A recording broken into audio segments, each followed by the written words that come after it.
खुशामदीद कहते हैं नाज़रीन आपको। बजट आने वाला है। पाकिस्तान की मईशत वैसे बहरानों में घिरी हुई थी जब से नई हुकूमत आई, इसे मुआशी चैलेंजेस का सामना था और पिछले एक साल में बहुत से चैलेंजेस का इसको सामना रहा, लेकिन फिर कोरोना वायरस आ गया। कोरोना के बाद इन चैलेंजेस में और भी इजाफा हो गया और सिर्फ पाकिस्तान में ही दुनिया भर में हुआ।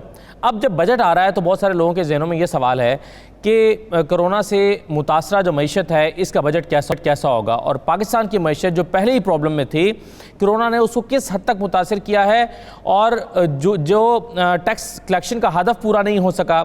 और वैसे तो मैं आपको ये बताता चलूँ कि अगर ये कोरोना नहीं भी आता तो टैक्स कलेक्शन का हदफ फिर भी पूरा नहीं हो पा रहा था और 1000 अरब रुपये का इसमें शॉर्टफॉल फिर भी होना था। यानी 5200 अरब रुपये का जो हदफ था वो शायद 4200 तक अचीव हो पाता, लेकिन अब 3900 के करीब रह पा रहा है। तो ये तो वैसे भी नहीं हो पा रहा था। लेकिन अब सूरत हाल ये है कि जब कोरोना की सी सूरत हाल है जिसमें टैक्स पहले हुकूमत के पास जमा नहीं हो रहा, तो नए अहदाफ क्या रखे जाएंगे। फिर GDP की जो शरह है वो मुसलसल 2 साल से गिर रही है पिछली हुकूमत के जाने के बाद से। इस मरतबा नया टारगेट क्या सेट होने जा रहा है और इस मरतबा हुकूमत ने अचीव क्या किया है। फिर जो नए टैक्सेस लगा करते हैं, क्या इस मरतबा भी नए टैक्सेस लगेंगे, क्योंकि कोरोना से सभी लोग अवाम भी मुतासर हैं। जो लोग पहले से मुतासर हैं, जिनकी कुव्वत ख़रीद मुतासर हो चुकी है, जिनके कारोबार मुतासर हैं, वो लोग जो अपनी आमदन पे टैक्स देते हैं, क्या वो लोग टैक्स दे पाएंगे? क्या उन पर नए टैक्सेस लगाए जा सकते हैं? कैसा बजट होगा? कोरोना से मुतासरा बजट कैसा होगा? इसके खद्दोखाल क्या होंगे? ये आज अपने प्रोग्राम में हम डिस्कस करने जा रहे हैं। मेरे साथ डॉक्टर इकरामुल हक साहब मौजूद हैं। डॉक्टर शुक्रिया देने के लिए। डॉक्टर सलमान शाह साहब हमारे साथ मौजूद हैं। आप साबिक वज़ीर ख़जाना, माहिर मुआशियात। डॉक्टर साहब बहुत शुक्रिया। ज़फ़र मोतीवाला साहब हमारे साथ मौजूद हैं। मैं तीनों मेहमानों को खुशामदीद कहता हूँ। सबसे पहले डॉक्टर सलमान शाह साहब, सर कैसा होगा कोरोना से मुतासरा बजट और कैसा इसको होना चाहिए? देखें, कोरोना बजट जो है ये बड़ा एक यूनिक बजट होगा, क्योंकि इस वक्त जो अनसर्टेनिटी है वो बहुत ज़्यादा है और अनसर्टेनिटी हर चीज़ में है। नंबर 1, टैक्स कलेक्शन में तो अनसर्टेनिटी है ही, जो पिछले साल के हदफ थे वो भी पूरे नहीं हुए और लास्ट जो 2 माह थे फिस्कल ईयर के, उसमें आपने देखा कि सारी इकोनॉमिक एक्टिविटी वो स्टैंड स्टिल पे आ गई। पूरे शहर जो हैं उनकी इकॉनमी बंद रही, अभी भी जुज़वी तौर पे खुली है, पूरी तरह नहीं खुली। बाजार बंद हैं, होलसेल मार्केट्स बंद हैं, मैन्युफैक्चरिंग बंद है। तो ये तकरीबन 80% आपकी इकॉनमी जो है 2 महीने के लिए तो बिल्कुल बंद हो चुकी थी, जिसमें सिर्फ 20% जो एग्रीकल्चर है वो चालू थी, क्योंकि रूरल एरियाज में इसका बीमारी का फैलाव इतना ज़्यादा नहीं है और अभी तक वो बचे हुए हैं। सो एक इकोनॉमिक जिसे कहते हैं मेल्ट डाउन है एक किस्म का, जिससे आपकी दुनिया उल्टी पुल्टी हो गई है। और IMF की जो प्रोग्राम है वो भी उल्टा पुल्टा हो गया है, क्योंकि IMF का प्रोग्राम जो था वो टैक्स और स्टेबलाइजेशन प्रोग्राम था कि आपने इकॉनमी के खसारे पूरे करने हैं, जो twin deficit, current account deficit, fiscal deficit, और आपने बैलेंस ऑफ पेमेंट से एक्सटर्नल अकाउंट को ठीक करना था, एक्सचेंज रेट को आपने फ्लोट किया था, आपने इंटरेस्ट रेट को इन्फ्लेशन के साथ लिंक किया था। वो सारी चीज़ जो थी वो कोरोना से पहले थी। अब जब कोरोना आ गया है तो सबसे पहली चीज़ तो ये है कि आपके अखराजात जो हैं सेहत के लिए वो शूट अप करके हैं। आपने कोरोना से बचने के लिए तकरीबन 1200 अरब का पैकेज कोरोना से बचने के लिए दिया, और इतना बड़ा पैकेज पाकिस्तान की हिस्ट्री में नहीं हुआ। और पूरी दुनिया में जो पैकेजेस हैं, पाकिस्तान में तो अगर आपने 2-2.5% GDP का खर्च किया है इसके ऊपर, पूरी दुनिया में 10-10% GDP का खर्च हो रहा है और फिर भी ये काबू में नहीं आ रही चीज़। और उसके अलावा और भी खर्चा हो रहा है। हिंदुस्तान ने भी तकरीबन 10% अपनी GDP का कोरोना को लड़ने के लिए मुख्तस किया है। उसमें बेसिकली ये है कि क्योंकि ये हमारा जो कोरोना की वजह से जो इकोनॉमिक क्राइसिस है वो एक सप्लाई साइड क्राइसिस है, ये डिमांड का क्राइसिस नहीं है। जो आज से पहले हम डिमांड मैनेजमेंट करते रहे हैं और उसकी वजह से इन्फ्लेशन को कंट्रोल करते रहे हैं, डेफिसिट ठीक करते रहे हैं। अब जो है क्राइसिस ये सप्लाई साइड का है कि आपकी सप्लाई चेन जो है वो टूट गई है आपकी सप्लाई चेन जो है जगह जगह से टूटी है, और उसकी जो मार्केट है वो बंद हो गई है, क्योंकि रिटेल जो है वो चेन के टॉप पे होती है, पीछे उसके प्रोडक्शन होती है। जब मार्केट बंद है तो प्रोडक्शन नहीं होगी, सही है। और जब प्रोडक्शन नहीं होगी तो आमदन नहीं होगी, और आमदन नहीं होगी तो कंजम्पशन नहीं होगी, और कंजम्पशन नहीं होगी तो प्रोडक्शन। तो ये एक साइकिल बन गया है, साइकिल है। जो राइट सर, बिल्कुल सही है। ये तो पिछले 4 महीने में या 3 महीने में ये जो चैलेंजेस सामने आए ये तो हैं, लेकिन डॉक्टर इकरामुल हक साहब, अगर ये कोरोना नहीं आता तो क्या हम बिल्कुल राइट ट्रैक पे जा रहे थे? हमारा हदफ, बिल्कुल हम हदफ पे थे। टैक्स कलेक्शन क्या 5200 अरब रुपए की पूरी हो पा रही थी? क्योंकि फिगर्स जो हैं वो मुख्तलिफ बता रही हैं। इसका मतलब ये है कि कोविड-19 ने डिस्टर्ब तो किया है, लेकिन अगर ये नहीं होता, यानी ये फेस सेविंग लग रही है कि कोविड-19 आ गया जी, हम अपना टैक्स कलेक्शन पूरी नहीं कर पाए, हम अपना जीडीपी को अचीव नहीं कर पाए, लेकिन अगर ये नहीं आता तो फिर भी सूरत हाल गड़बड़ी थी सर। जी सही फरमाया आपने। जो हमारा पिछले फिस्कल ईयर के अंदर रिकॉर्ड जीडीपी का हमारा जो था वो फिस्कल डेफिसिट था, जब हमने 9 पॉइंट को टच किया, और उसके बाद समझ नहीं आई कि किस तरीके से जब हम आईएमएफ के प्रोग्राम में गए तो शुरू में 5.5 ट्रिलियन का उनसे वादा कर लिया रिसोर्स मोबिलाइजेशन का, और वो भी सिर्फ एफबीआर के लेवल पर। तो 42% की ग्रोथ कहाँ होती, क्योंकि हाई इन्फ्लेशन थी, इकॉनमी में स्टैग इन्फ्लेशन की वजह से स्लगिशनेस इतनी ज़्यादा थी कि सब लोग हैरान थे। हमारे माशियात तो खैर हैरान थे ही, आम लोग भी हैरान थे कि ये हम क्या कर रहे हैं। मगर परहैप्स वो एक एफबीआर को शायद इतना रिफॉर्म्स कर लेते इतने छोटे अरसे में, कोई बहुत बड़ी लीकेज थी, क्या वादे किए गए बिहाइंड द सीन तो हमें नहीं पता, मगर ये सबको पता था कि ऐसा नहीं होने वाला। और हमारी जो मईशत की रफ्तार उस वक़्त भी बहुत ज़्यादा ख़राब इसलिए भी थी कि आपने देखा कि इन्फ्लेशन और इंटरेस्ट रेट बहुत हाई थे, और बिज़नेस एक्टिविटी जो थी वो नीचे जा रही थी। अब तो चले एक उनको कुर्बानी का बकरा मिल जाएगा, वो कहेंगे कि जी ये तो कोरोना की वजह से हुआ है, मगर पहले 9 महीने के अहदाफ देखें एफबीआर के, जब अभी कोरोना का नहीं आया था तो उनका रिकॉर्ड डेफिसिट जा रहा था। जब बजट के अंदर आपका सबसे बड़ा खर्चा जो था वो 2891 अरब आपने सिर्फ डेट सर्विसिंग के लिए रखा हुआ था।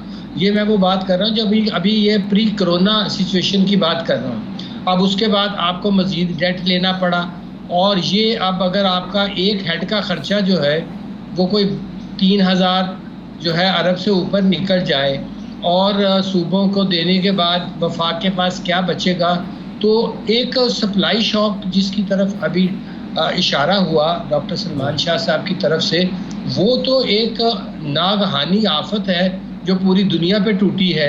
मगर उससे पहले भी हम कोई ख़ास कार हाई अंजाम नहीं दे रहे थे, बल्कि हमारी पॉलिसीज़ की जो डायरेक्शन थी वो प्रो ग्रोथ नहीं थी।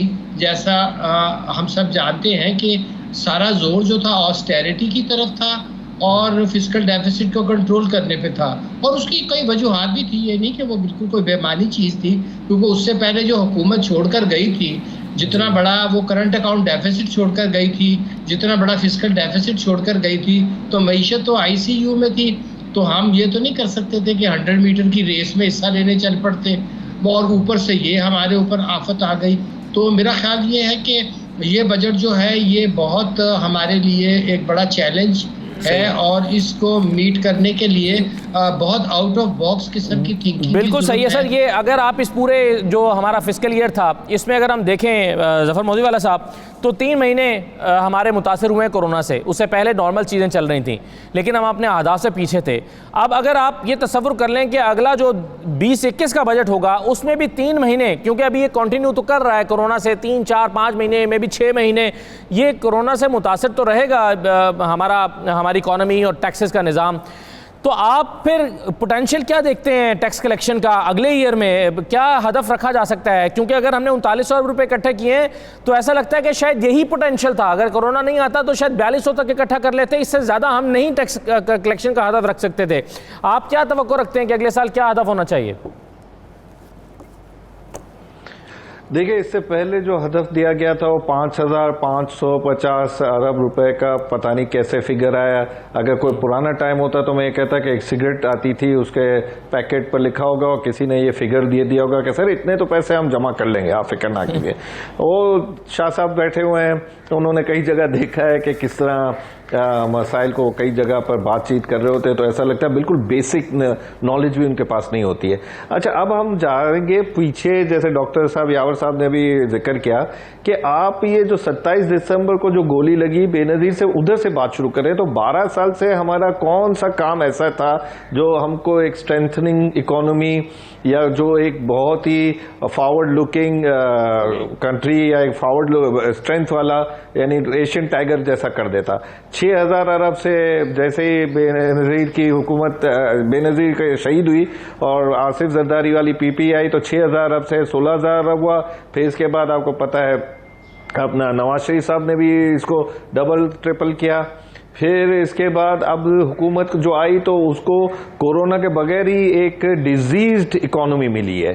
जो पहले हम लोगों को कोरोना लगने से पहले पाकिस्तान की इकोनॉमी पर कोरोना लग चुका था। मैं कई प्रोग्रामों में ये कहता हूं कि हम ये 2.5% ही क्यों बात कर रहे हैं कि हम हेल्थ पर दे रहे हैं। हमारे तो हेल्थ पर पहले कौन से ज्यादा पैसे यूज हो रहे थे, इमरजेंसी में 2.5% मिलना बहुत बड़ी बात है।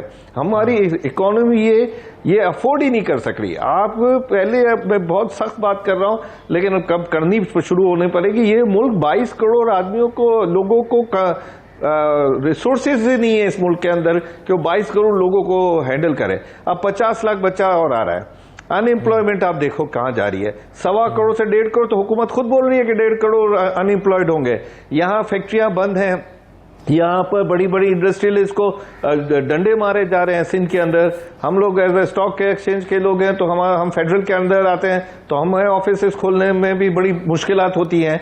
तो ये सब देखते हुए आप ये समझे कि ये बजट, ये चाहे जितना भी हुकूमत अपना तसल्ली से बात करे, चाहे हुकूमत जितना फेवर करना चाहे आम आदमी को, इंडस्ट्रियलिस्ट को, बिजनेसेस को, वो नहीं कर सकेगी क्योंकि उसके पास वो जराए नहीं है। अब फ्यूल की कमी की वजह से एक इतना बड़ा रॉ मटेरियल सस्ता हुआ है, लेकिन उसकी सस्ताहट जो है वो आपके ना इलेक्ट्रिसिटी पर आई है, ना आपके प्रोडक्शन के बाद जो चीज खरीद रहे हैं रॉ मटेरियल, ये इनपुट होता है, आउटपुट जो आ रही है वो इतनी महंगी है। चले अभी ये आया है कि भाई कंज्यूमर प्राइस इंडेक्स कम आया है, लेकिन जो पेरिशेबल आइटम है वो तो रमजान से ही आप देख लें क्या हाल हुआ है।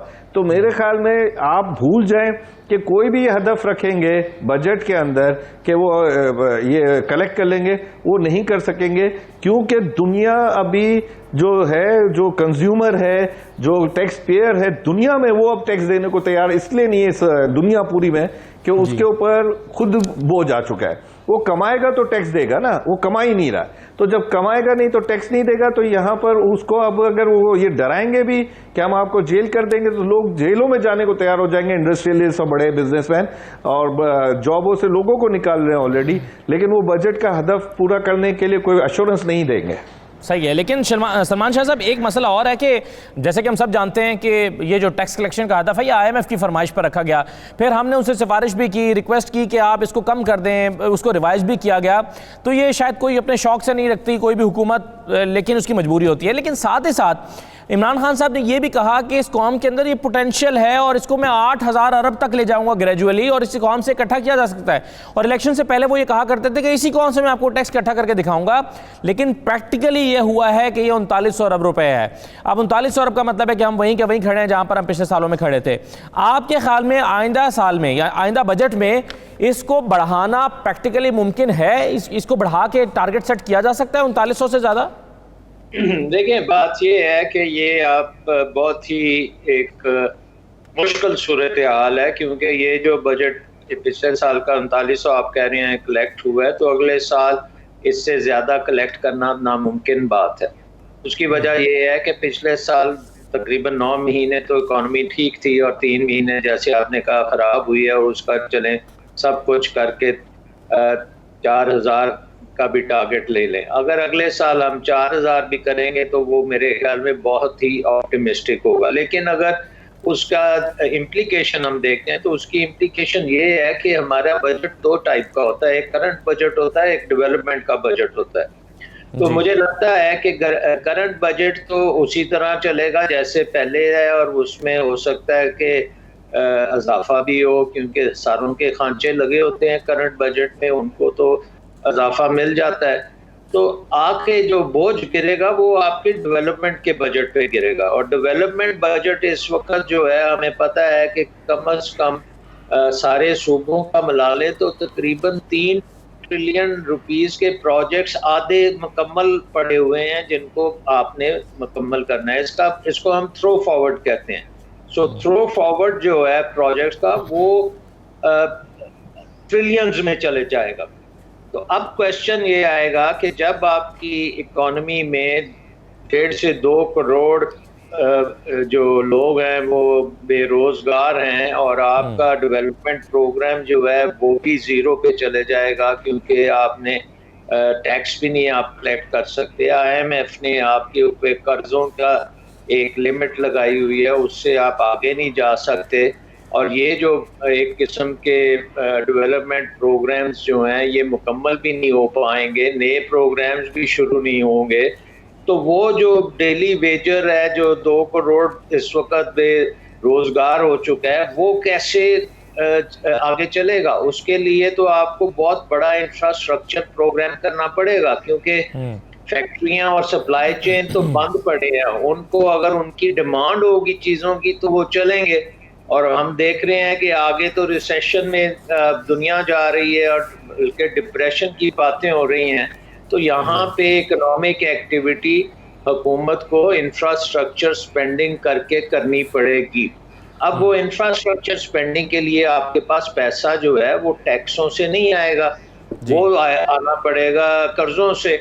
अब बात ये है कि इंफ्रास्ट्रक्चर एक ऐसी चीज है जिसके लिए मेरी नज़र में अगर कर्जा लेके इंफ्रास्ट्रक्चर बना लें, लेकिन वो इंफ्रास्ट्रक्चर अच्छा हो और अच्छी इकोनॉमिक रिटर्न दे तो वो हमें बिल्कुल करना चाहिए। लेकिन अगर हम कर्जा लेके गलत इंफ्रास्ट्रक्चर पे खर्च कर दें या कंजम्पशन पे खर्च कर दें तो वो हमारे लिए बहुत एक जानलेवा चीज साबित होगी। उसके उस तरह से अगर करेंगे तो इकोनॉमी कभी नहीं उठेगी। सो मेरे ख्याल में अब कंस्ट्रक्शन प्रोग्राम और इंफ्रास्ट्रक्चर प्रोग्राम हमें बनाना पड़ेगा। अपने जो हमारी इस वक्त लॉजिस्टिक्स हैं, ट्रांसपोर्ट है, शहरों के इंफ्रास्ट्रक्चर है, बाजारों को ठीक करना है, बाजारों मोटरवेज हैं, हाईवेज हैं, जी हाईवेज हैं, इसमें हम खर्च कर लें और इसके लिए हम बोरोइंग डोमेस्टिकली करें और ज़्यादा से ज़्यादा खर्चा जो है वो फॉरेन एक्सचेंज में नहीं होना चाहिए, वो हमारे अपने मुल्क के वसाइल के साथ हो तो शायद एक रास्ता निकल सकता है। लेकिन वो हमारे बजट में इतनी शॉर्ट टर्म पे मेरा नहीं ख्याल कि IMF के होते हुए वो हमें इजाज़त देंगे और कर्जा लेने के लिए। सो ये बड़ी एक कौम को एक किस्म की डिसीजन लेनी पड़ेगी कि हम अगर इस वक्त पब्लिक सेक्टर में इंफ्रास्ट्रक्चर प्रोग्राम्स करें ताकि हर डिस्ट्रिक्ट में करें, हर डिस्ट्रिक्ट में उससे नौकरियां पैदा करें, उन नौकरियों की वजह से लोगों के पास आमदन आए, आमदन से वो चीज़ें खरीदें और बाकी। लेकिन ये बड़ी अजीबोगरीब सी सर यहाँ कॉन्ट्राडिक्शंस हैं हमारे यहाँ। मिसाल के तौर पे अब जो NFC है या सूबों को जो हुकूमत ने पैसे देने हैं वो आप हर साल बढ़ा सकते हैं, डॉक्टर इकरामुल हक साहब, वो कम नहीं कर सकते कानूनी तौर पर और आईनी तौर पर। अब वो आपने NFC अवार्ड में बढ़ाकर ही सूबों को पैसे देने हैं, लेकिन यहाँ पर टैक्स कलेक्शन एक नई सूरत हाल है, इसका दुनिया को कभी पहले सामना नहीं करना पड़ा था। अब ऐसी सूरत हाल में आपको टैक्स कलेक्शन के अहदाफ शायद छोटे सेट करने पड़े, अगर बड़े भी करेंगे तो अचीव नहीं कर सकते आप। 2 सवाल है मेरे आपसे। एक तो क्या आपको ऐसी सूरत में वो जो NFC के हवाले से हमने अपने ऊपर कदगने लगा रखी हैं उस पर भी नजरसानी होनी चाहिए, यानी कि कॉम्प्रोमाइज़ करें तो सिर्फ वफाक नहीं बल्कि सूबे भी करें। और दूसरी बात यह है कि क्या हमारी इस मुश्किल मुआशी सूरत हाल को IMF समझेगा और वो इदारे जिनसे डॉक्टर साहब बात कर रहे हैं, डॉक्टर सलमान शाह साहब, कि हम कर्जे लें अपने डेवलपमेंट के लिए, क्या वो ऐसी सूरत हाल में कर्जे देने के लिए तैयार होंगे कि जब हम वापस करने की फिलहाल पोजीशन में नहीं है और हम ये कह रहे हैं कि हमारे पहले कर्जों को जनाब छोड़ दीजिए, हमें सहूलत दीजिए, कोविड-19 की वजह से हमें फेवर चाहिए, इस पर पहले हमारे मुख्तलिफ फोरम से बात भी हो गई है। तो क्या जो आलमी इदारे IMF समेत हैं वो इस सारी सूरत हाल को और पाकिस्तान की मुआशी सूरत हाल को समझेंगे? सवाल जो NFC से मुताल्लिक है उसमें ठीक है कि आर्टिकल 163A के तहत आप उनके शेयर कम नहीं कर सकते, मगर वो परसेंटेज के लिहाज से है, अमाउंट के लिहाज अगर टैक्स इकट्ठा नहीं होगा तो सूबों को भी उतना ही नुकसान होगा जितना कि वफाक को नुकसान होगा। अब सूबे जो हैं अगर वो अपने तौर पर कोई नॉन टैक्स रेवेन्यू जो है वो इकट्ठे कर सकते हैं, मिसाल के तौर पर हम टैक्सेस की बात ही कर रहे हैं तो ज़रा थोड़ी देर के लिए अगर हम टैक्सेस की बात छोड़कर जो हमारे पास बहुत पोटेंशियल पड़ा हुआ है, ज़मीनें हैं, नेचुरल रिसोर्सेज हैं जो अनटैप्ड पड़े हुए हैं और उनको कभी हमने कोशिश नहीं की कि एक्सप्लॉइट करें।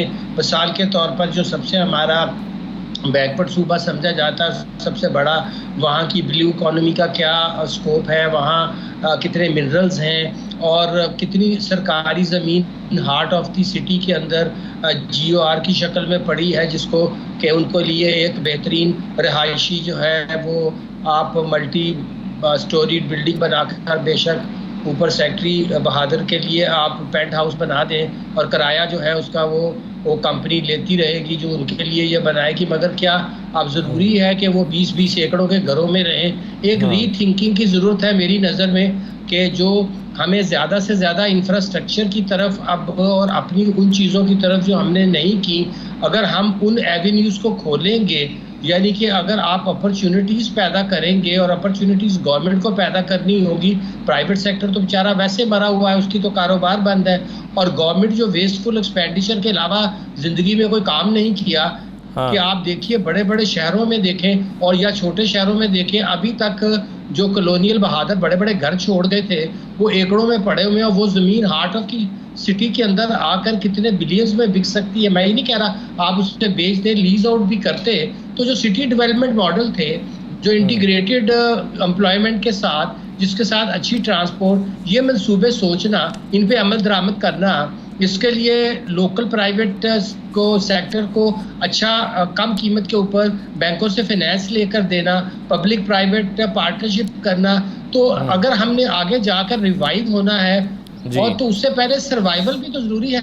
बिजनेस की तो अब आप टैक्स की बात छोड़ें, बिजनेस की तो ये बात करें कि उनकी सर्वाइवल का इशू है, उनकी सर्वाइवल के लिए हम उनको कितने सस्ते फंड्स दे सकते हैं जिससे वो अपनी सैलरियां पे कर सके, यूटिलिटी बिल पे कर सके, रेंट पे कर सके, ले ऑफ्स ना हो। तो टैक्स की बात प्राइवेट सेक्टर में तो छोड़ दीजिए, हदफ की बात भी छोड़ दीजिए, IMF क्या कह रहा है नहीं कह रहा है मुझे कोई सरोकार नहीं है, वो क्योंकि सेकंड इंस्टॉलमेंट के अभी तक नहीं मिली, मुझे नहीं लग रहा कि वो प्रोग्राम जो है वो वहाँ जाकर कोविड-19 के बाद एक उसके अंदर जो स्टैंड स्टिल आ गया है। वैसे 1.4 बिलियन की उन्होंने हमें हंगामी इमदाद तो दे दी है, मगर जो सेकंड रिव्यू हुआ था वो अभी इनकम्प्लीट ही पड़ा हुआ है। तो मैं बिल्कुल ये चाहूँगा कि हमें कुछ अब इस तरफ तवज्जो देनी चाहिए कि जो हमारे बहुत ज़्यादा ह्यूमन कैपिटल और जो नेचुरल कैपिटल है उसको टैप करने की जो हमने सारी जिंदगी कोशिश नहीं की, तो ये चैलेंज जो है एक तरह से अपॉर्चुनिटी भी है। ये बिल्कुल सही, आपने बहुत अच्छी तवज्जो दिलाई कि ये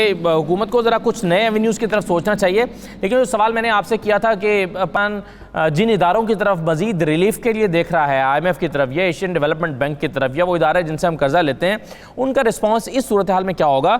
और दूसरा ये है कि यहाँ पर एक तरफ तो कलेक्शन हो नहीं पा रही, उल्टा यानी जो टैक्स देने वाले हैं वो हुकूमत से रिलीफ मांग रहे हैं। बहुत सारे सेक्टर्स हैं जो सब्सिडी मांग रहे हैं, प्राइवेट स्कूलों वाले कहते हैं हमें सब्सिडी दे दीजिए, ज़राअत वाले कह रहे हैं हमें सब्सिडी दे दीजिए, ताजिर कह रहे हैं हमें सब्सिडी दे दीजिए, कोविड-19 का हम शिकार हैं। तो हुकूमत क्या करेगी? एक तरफ उसके पास फंड इनकम नहीं हो रही और दूसरी तरफ उनसे सब्सिडी मांगी जा रही है, हुकूमत के पास ऑप्शंस क्या हैं? एक मुख्तसर ब्रेक लेते हैं, जफर मोतीवाला साहब से इसका जवाब लेते हैं, एक ब्रेक के बाद आ रहे हैं।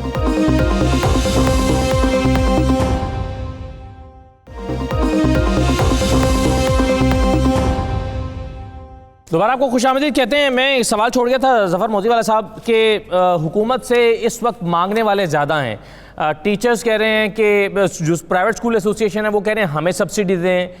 ज़राअत वाले कह रहे हैं कि टिड्डी दल का हमला हो गया उसकी वजह से परेशान है, हमें सब्सिडी दें। ताजिर कह रहे हैं कि हमारा कारोबार बंद रहा, हमारी मदद करें या कम से कम आसान कर्जा दिलवाएं। तो ऐसी सूरत में हुकूमत के पास इनकम कम है, खर्च ज़्यादा है, कैसा बजट बनाएगी? इस चीज़ को कैसे मैनेज करेगी हुकूमत? ये पूरी एक चेन चल रही है और इससे पहले चेन जो है वो बिजनेसमैन, और आपने बिल्कुल सही कहा कि ज़रा तो हर आदमी अपने फिगर्स भी दे रहा है और सच्चे फिगर्स हैं। Let's call spade a spade के जो सच्चे हैं उनको नुकसान हुआ है। अब वो जब मांग रहे हैं तो दुनिया की हुकूमतें जो हैं वो फिर देख रही हैं IMF की तरफ, एशियन डेवलपमेंट बैंक की तरफ। जो आपका सवाल पूरा था वो कि भाई ये एशियन डेवलपमेंट बैंक को क्या करेगा। अब इसके जवाब ये है कि जो डोनर मुल्क हैं जो IMF को रकमें दे रहे हैं, जो एशियन डेवलपमेंट बैंक को चला रहे हैं, वो रिच जो टॉप 20, टॉप 10, टॉप 8 वो कंट्रीज जो है वो डिसीजन लेंगे कि क्या दुनिया की पूरी इकोनॉमी को ठप कर देना है कि उसको रिसाइकल करना है। अब जब रिसाइकल करना है तो जिस तरह शाह साहब ने कहा कि वो कर्जे दें, हम इंफ्रास्ट्रक्चर पर इन्वेस्टमेंट करें। 1000 साल पहले भी इस तरह के कई मसाइल आए थे जिसमें इंफ्रास्ट्रक्चर डेवलप करने में इकोनॉमी को रिसाइकल किया जाएगा, चाहे वो हमारी तरफ ताजमहल बन रहा हो शाहजहां के टाइम की तरह या हार्वर्ड यूनिवर्सिटी बन रही हो इंग्लैंड में। तो वो इंफ्रास्ट्रक्चर के ऊपर इन्वेस्टमेंट करें और वो उसको चलाएं, अच्छी बात है। लेकिन एक बात हमको बिल्कुल सच्ची समझ लेनी होगी कि आपके पास बहुत ज़्यादा मिनरल्स रिसोर्सेज नहीं है। ऑयल हमने ऑफशोर ड्रिलिंग करके भी देख लिया, बलूचिस्तान में हमने कई किस्म के मिनरल्स देख लिए।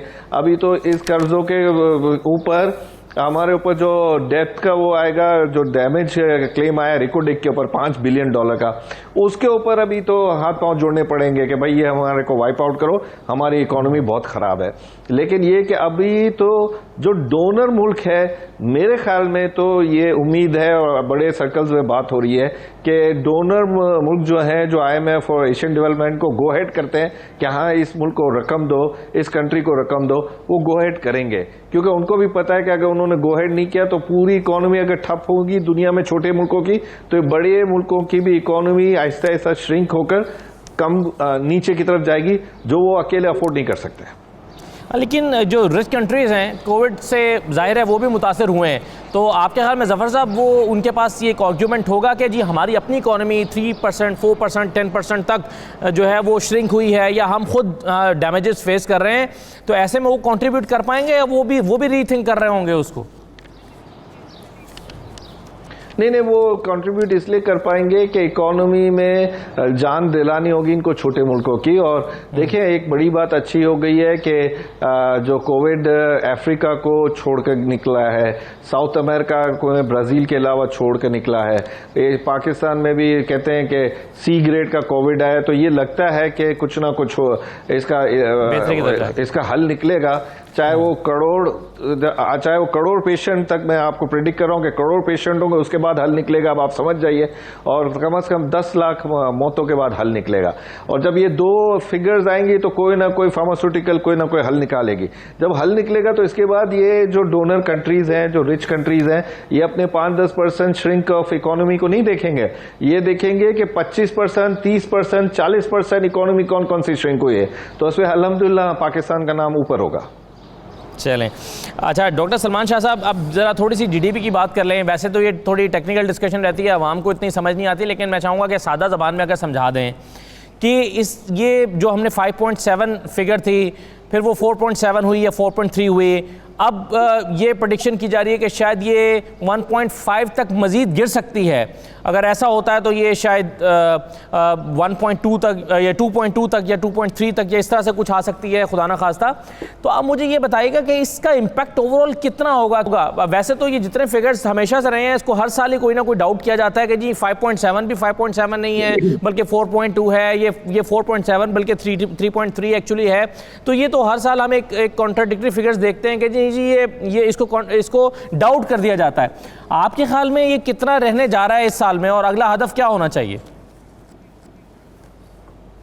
देखिए एक बात तो ये है कि ये साल साल बहुत यूनिक है, जैसे हम डिस्कस करते रहे हैं, तो इसमें तो ग्रोथ की आप बात ही ना करें, पहले तो बात ये करें कि जो जहाँ पे हम खड़े हैं उससे गिरेंगे तो नहीं।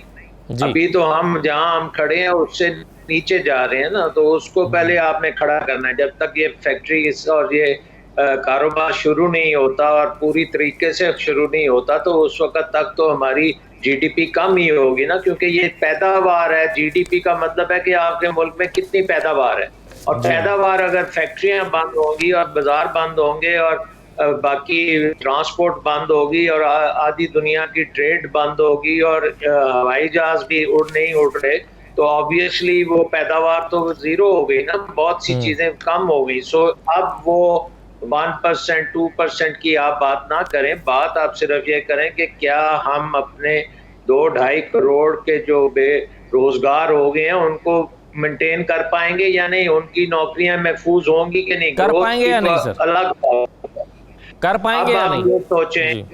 इस वक्त हमने जी करनी पड़ेगी, इसकी बिल्कुल इसके बगैर गुजारा नहीं है। और हमने पंजाब ने अभी शुरू किया है पब्लिक प्राइवेट पार्टनरशिप प्रोग्राम, जो हम कोशिश कर रहे हैं तकरीबन 2000 अरब रुपए के प्रोजेक्ट्स हर डिस्ट्रिक्ट में शुरू किए जाएं।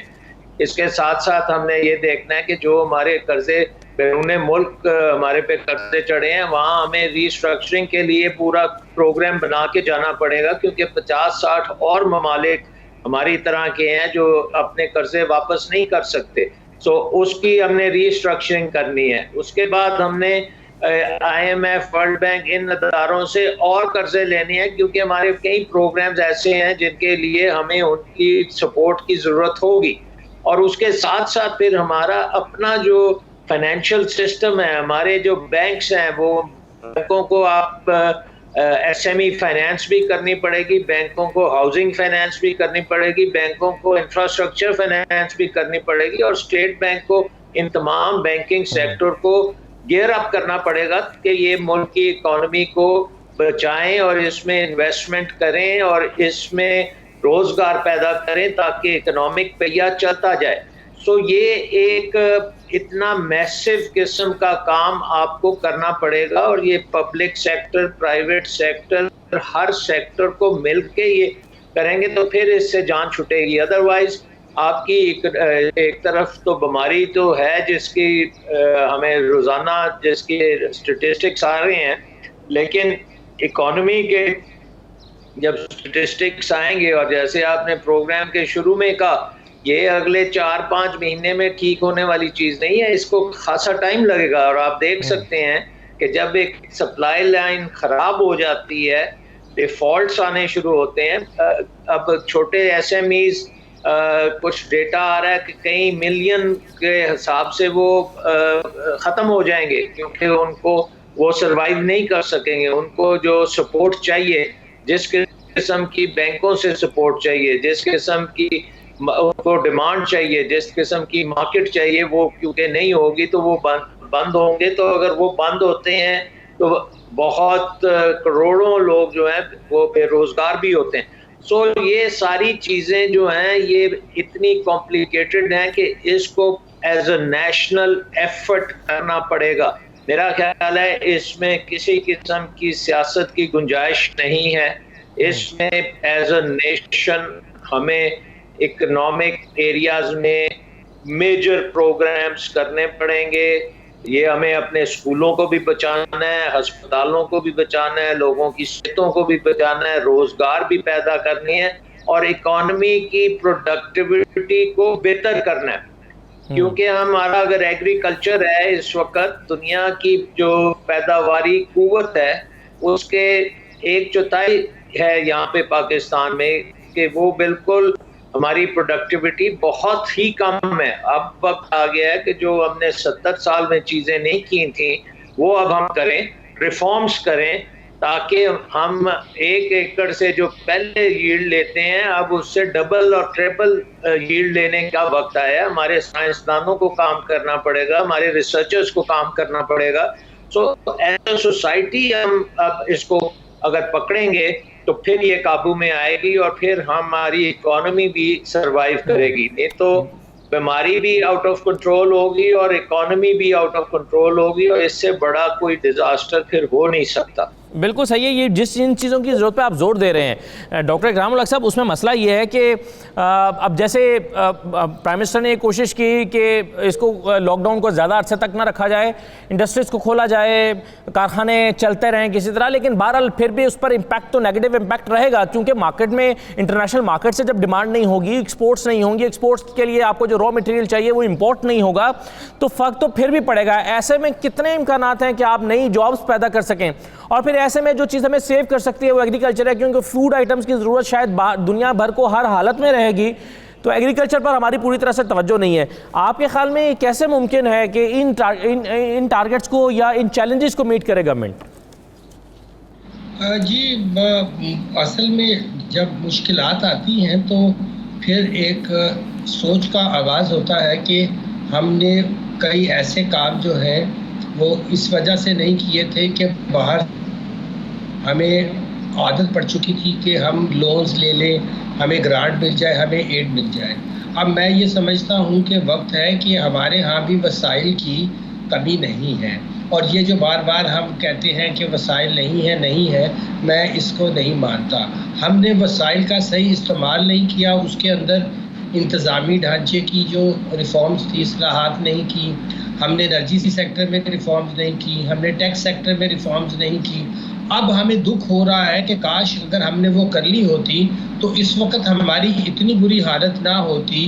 मगर अब भी हमारे बैंक्स जो हैं और जो हमारे पब्लिक सेक्टर के अंदर अगर वो बोरिंग करके और उसको जो है वो इनकम यील्डिंग और अच्छे जो है मंसूबों में लगाए, तो उससे प्राइवेट सेक्टर के लोगों को जाहिर है कि हुकूमत खुद तो कंस्ट्रक्शन कंपनियां नहीं बनाती ना, तो वो जब बड़ी बड़ी कंस्ट्रक्शन कंपनियों को काम मिलेगा, वो एम्प्लॉयमेंट जनरेट होगी, तो अभी दो बड़े चैलेंज हैं। एक है जिसको मैं कह रहा हूँ कि आपने अपने आप की सर्वाइवल यानी सर्वाइवल इंश्योर करनी है कि जो मौजूद है वो कहीं तबाह ना हो जाए। उसके बाद दूसरा फेज़ है रिवाइवल का।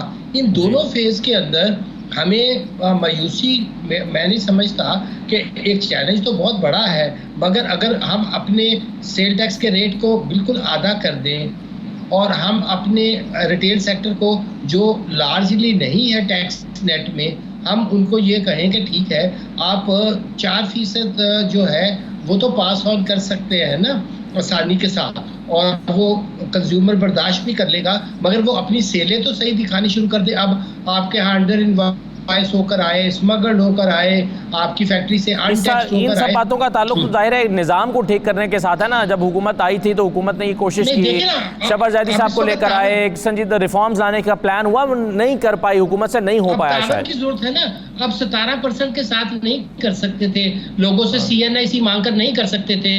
अब आप रिटेलर को ये कहते हैं कि भाई तुम अपनी सेल, जाहिर है वो सेल करेगा तो आपको टैक्स देगा ना।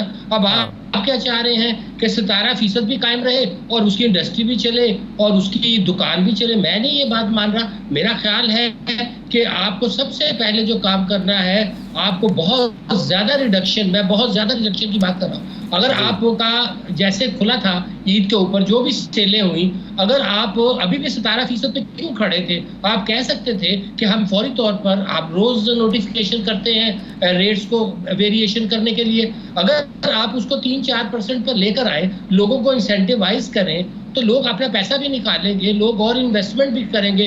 कंस्ट्रक्शन का पैकेज आप लेकर आए हैं तो साथ में आप टैक्स रेट्स भी कम कीजिए।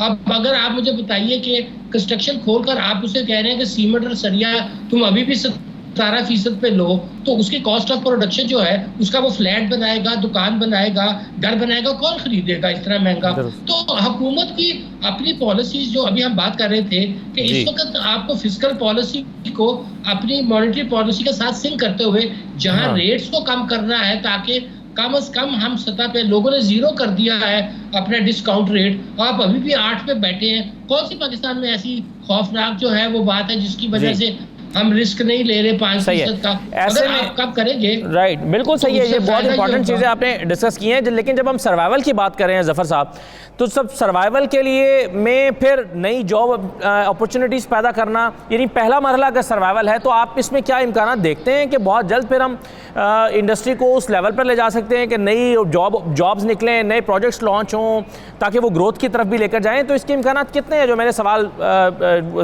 किया था अभी डॉक्टर इकरामुल अक्सर से, वही मैं आपके सामने रख रहा हूँ सर। बिल्कुल, थैंक यू। मैं ये कह रहा था कि डॉक्टर साहब ने अपने ही सवाल के अपने जवाब में ही दो इन एंड आउट कर दिए हैं सौदे। यानी पहले उन्होंने कहा कि है यहाँ पर बहुत ज़्यादा रिसोर्सेज पे, कहा है कि रिसोर्सेज कम हो गए हैं। आप रिसोर्सेज या कोई चीज़ भी देखेंगे वो मेजरमेंट करेंगे दुनिया से मेजरमेंट करेंगे तो आपके रिसोर्सेज कम है, आपके पास स्किल लेबर कम है, में देखेंगे, आपके पास जो बच्चा भी पैदा हो रहा है वो, हाँ ठीक है, बच्चा भी जो पैदा हो रहा है वो हैवी मैकेनिकल इंजीनियरिंग मशीनरी या फैक्ट्री में नहीं काम कर सकता है, वो एग्रीकल्चर का थोड़ा सा झाड़ू वाड़ू लगा सकता है, बाकी उसके पास कोई एजुकेशन नहीं है। ठीक है, एक आप ये बात को ध्यान में रखें जो, ठीक है।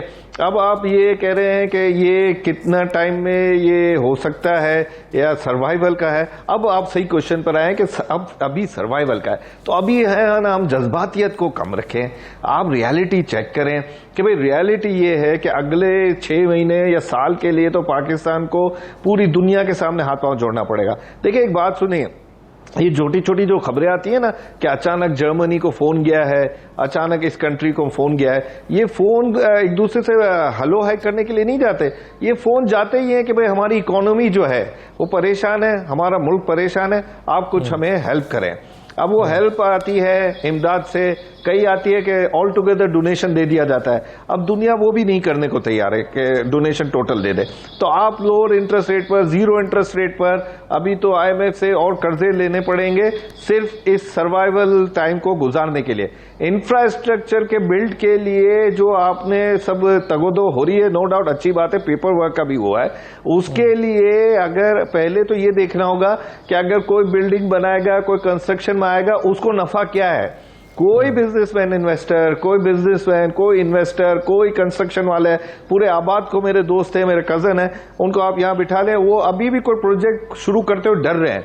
वो इतने ही प्रोजेक्ट कर रहे हैं जिसमें उनको पता है कि कराची जैसे बड़े सिटी के लिए कितने फ्लैट इमीडिएट जरूरत है जी। अब वो जो पहले का था कि जो दुबई ने किया था कि इंफ्रास्ट्रक्चर को 100 फ्लैट्स की जरूरत थी तो 10,000 फ्लैट्स बना दिए थे, वो अभी ये वक्त हमारे पाकिस्तान का नहीं है।